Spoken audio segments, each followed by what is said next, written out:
Did you guys know that there's over 500 million photos taken every single day? And the market for photo sharing is growing at a rate of 10% per month. My company, Pixie, which is in the photo sharing business, provides the most user-friendly photo sharing site on the web today. We've identified a niche in this space.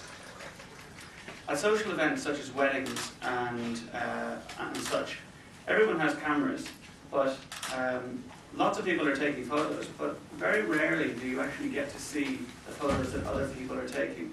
We have a photographer here tonight. I don't know if I'll ever see the photos he's taken of me.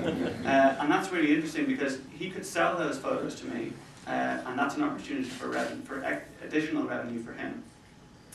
At weddings, the bride and groom are hosting the event. They know everybody at this function.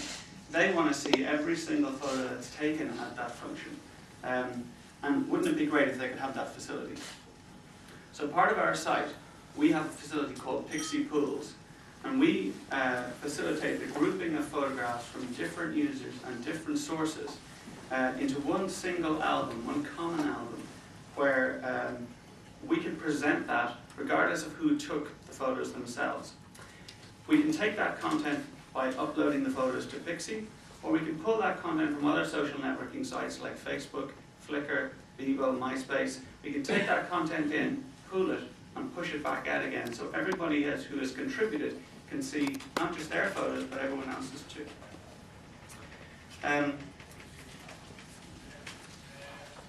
We make our revenues in several different ways, but certainly we have a pro marketplace where professionals can sell their photos.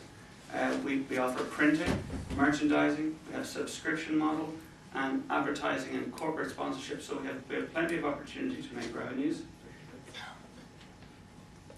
We estimate that our revenues by 2010 will be in the order of $200 million, sorry. And I have assembled a team of software engineers with experience that spans decades, with a deep knowledge, domain knowledge of the photographic industry to take advantage of this opportunity. Last year we raised $350,000. We built the site, which is now in production, and 2 weeks ago we just won Best Social Networking Award at a major European competition. We are now seeking qualified investors to take another round of funding to take us forward into 2008. Thank you very much.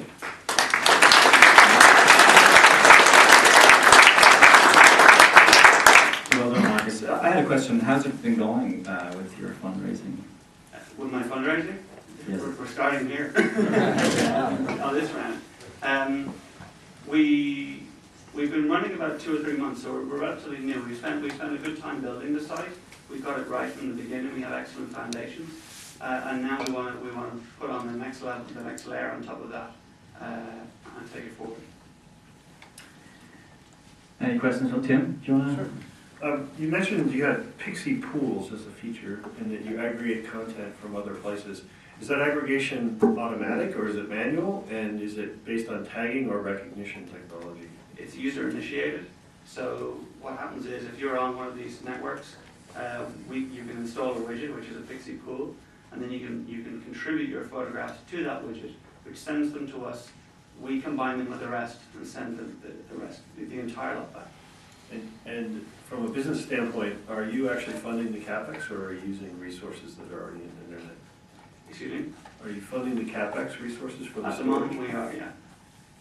How does that play out in the business model? Well, in terms of storage, are you talking about the amount of storage we would need to have? Storage is actually a lot cheaper than you think. I mean, when you buy storage in bulk, it's not as expensive as if you buy it from home PCs, if you like. The other thing is we also have the option to farm out the bulk of that content to services like Amazon S3 and so on. So we do have opportunities to change direction, and the architecture and the software allows for that. Patrick, it's not normally, you can correct me wrong, it's not really a typical arch venture type investment. Would that be correct to say? Or? Yeah, that's correct. Would you have any advice maybe you could give? Yeah, absolutely. I mean, I get all these emails from my family with photos, and they're from Shutterfly or OPhoto or whatever. So it's the obligatory competitive question. I'm sure those larger established companies must have some R&D efforts that they may or may not be publicizing, trying to do much of what you're you're trying to, is that correct? That's very possible. I mean, you know, we're all in competitive businesses. I don't think there's any business out there that operates independently and by themselves. Certainly what we understand is we understand the market quite well. We understand the technologies that are available to us to change those markets. And I think that what we're trying to do with Pixie Pools and the way that works, and the way we could integrate professional photography into the pool as well, is something that really hasn't been done before. And to our knowledge, there's nobody looking at doing that. No. Richard, any closing comments, advice, wisdom? No, the main concern would just be the competitive space, you know, and it's kind of difficult sometimes unless you've got a very, very clearly differentiated story, not just incrementally, but you know, it's going to really scale. Sure. That would be the tough part, I think, in the pitch. And you know, Tim's CapEx question, I think that's got to watch out for that. That's how we clearly see it. Good job, Marcus. Good luck with your venture. Thank you.